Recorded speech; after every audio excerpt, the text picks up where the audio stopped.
Hi guys, I'm super excited to bring you my latest recipe. So I recently jumped on the air fryer train. I know I'm a little late to the party, but I love my air fryer. I have been using it for everything you can imagine, from juicy fish fillets to my roasted potato recipe, flatbreads, you name it. But my latest recipe that I want to share with you are my zucchini fritters in the air fryer. When they're done, they look like they've been deep fried. They're full of flavor, full of yummy ingredients that are healthy for you, and I only have to use a very little bit of oil to prepare them.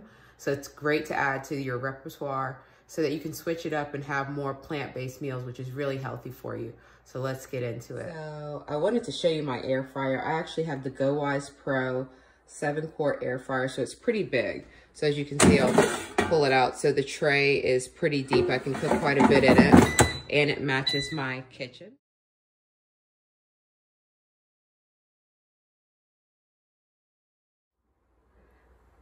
So let's get started. Step one is we've got to prep our zucchini, because this is the longest part of the process. So leave the skin on, and you're gonna cut the ends off, and we're gonna shred it just with a regular cheese grater. It's super soft, so this is very, very easy to do.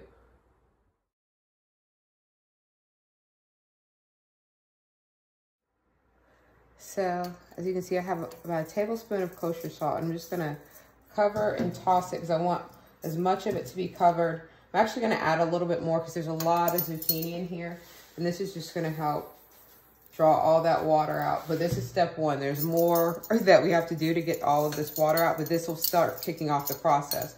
So you can just toss it once you've covered it in salt and just let it sit and let it do its own thing naturally for about 15-20 minutes.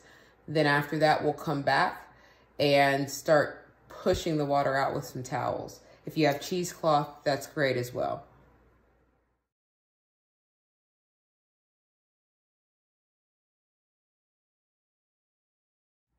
So I've got the majority of the water pressed out. You're not going to get every bit out, but as you can see, this is a significantly reduced amount from what we had earlier. That was all water that was in that zucchini. So now, while this continues to drain the last bit of water out, I'm going to prep the rest of the ingredients. So now, while the rest of the water is draining out of the zucchini, it's time to prep the rest of our vegetables for the patties. So I like a little Tex-Mex style. So what I have here is 1 jalapeno, about a half an onion, half a cup or so of frozen corn. I prefer frozen over canned. It's a lot healthier for you. It's packed right when it's at its peak ripeness, and then it doesn't have all of the other preservatives and things that you get with canned foods. I've got cheddar cheese, but you can do this with any number of cheeses that you like. In the past, I used cotija cheese, a Mexican style cheese, but I'm gonna do cheddar this time. I've got eggs and panko breadcrumbs, because that'll help bind everything together. In addition to that, you're obviously going to need some salt, pepper, and I like a little spice in there, so I'm going to add some crushed red pepper flakes as well.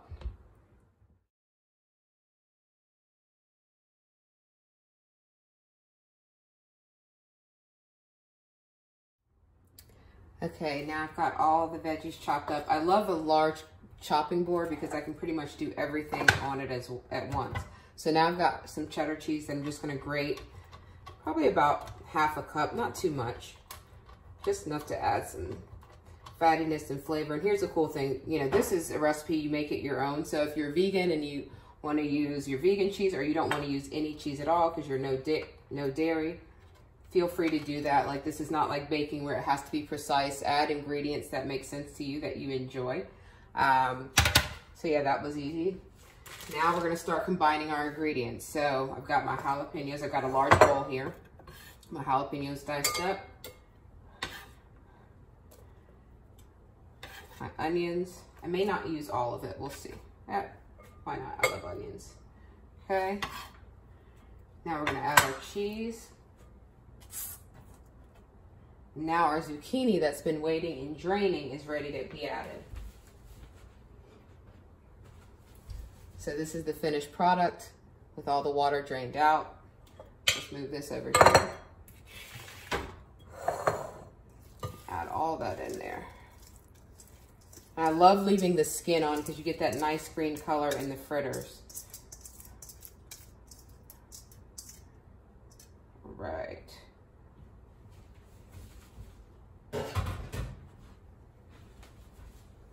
So now I'm going to add my crushed red pepper flakes.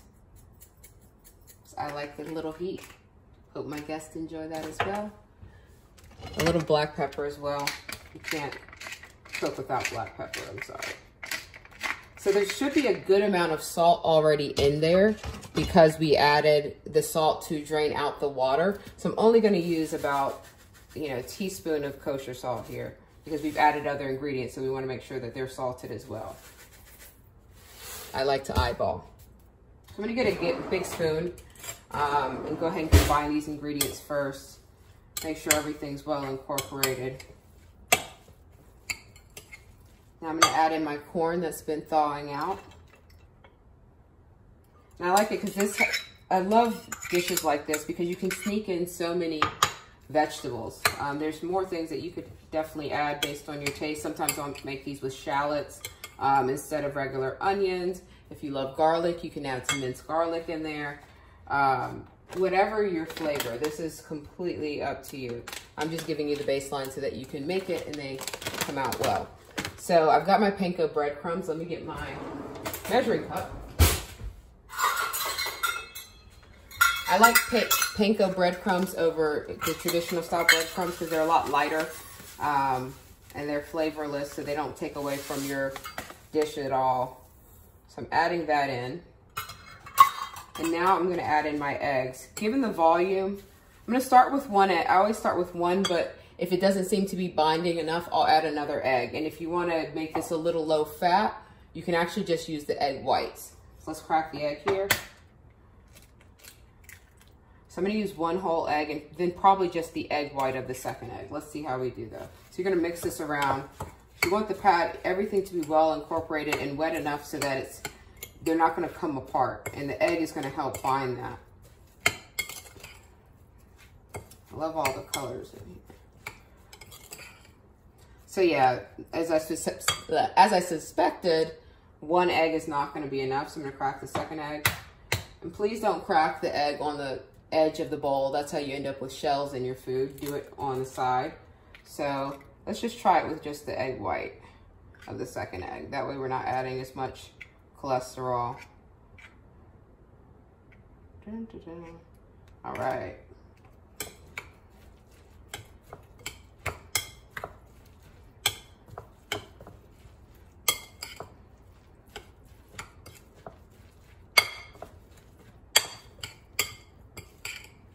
So it seems like they're starting to come together, but I think I'm going to need that second yolk. It's not enough to bind here because we've got a lot of zucchini and then we added the other ingredients as well. And the last thing I want is my fritters falling apart in the air fryer. That would not be lit at all. All right, so now our mixture is made. If you want some additional seasoning, I'm actually going to add a little garlic powder and Tagine Spice. I don't know if you guys have used that before, but it's like a chili lime seasoning that you can get usually in the international food aisle. It's incredible, adds a lot of flavor and a nice lime punch. So let's add the ingredients. In 1 sec, I'm gonna wash my hands first because I've been handling eggs. So I grabbed some fresh parsley from my herb garden to add in here. I love adding fresh herbs wherever I can. They add a nice brightness and they actually have some nutrients of their own.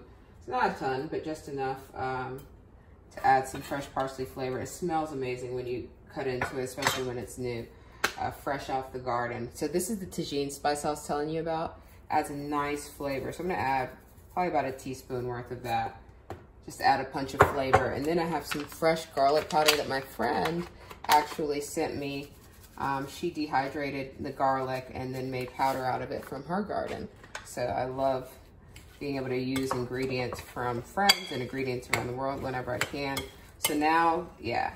Now our mixture is ready to be formed into patties. So off to the side, I have a baking sheet that's lined with parchment paper so that I can form the patties, put them on there. And then the biggest thing is you don't want to form the patties and immediately put them in the air fryer or saute them. If you don't have an air fryer, you can definitely pan fry these as well, or even bake them in the oven. But I like to let them sit in the fridge for like even 30 minutes so that they can really solidify. I do the same thing with crab cakes as well. So now I'm gonna make the patties. One sec. So now we're gonna form the patties. All I do is I take my big spoon, press it in my hand, toss it a few times, and then set it down. And just like magic, all of our patties are now formed. Now I'm gonna let them rest in the fridge for about, like I said, at least 30 minutes. But I'm gonna let them go until I'm ready to put them in the air fryer. That way they're crisp, fresh, and ready when folks are here to eat. So now I've got the fritter spaced out in the air fryer. Just gonna put it in. Remember, it's preheating, so as soon as I snap it, it'll just keep back going at 400 degrees. So these you have to watch because they can crisp up pretty fast, but usually about 8 to 10 minutes, depending on how your air fryer operates. Guys, look at the finished product. Aren't those beautiful? You wouldn't even be able to tell they're not deep fried. 10 minutes in the air fryer at 400 degrees, and this is the final result.